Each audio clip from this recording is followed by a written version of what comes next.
I'm an Air Force veteran here with some Army veterans.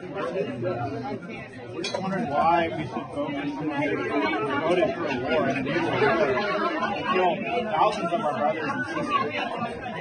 Countless Iraqi civilians. You enabled that war.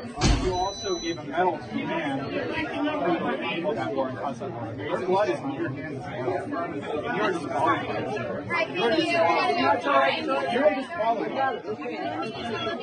My friend's dead. So is my son who was in Iraq. Okay? For a year. That doesn't matter, right? You don't think it matters to me. It matters a lot to me. I'm sure it does. Okay. And I'm not going after your son.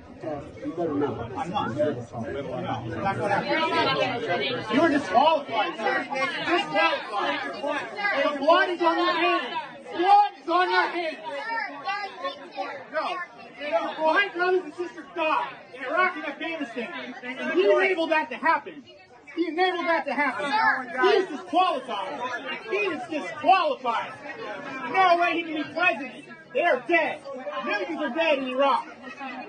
He will not be allowed to be president. Disqualified. Trump is more anti-war than you. Fucking bullshit. Fucking imperialists. We actually fought in your damn wars. We fought in your wars. You sent us to hurt civilians. We hurt civilians. You pushed us out to do it.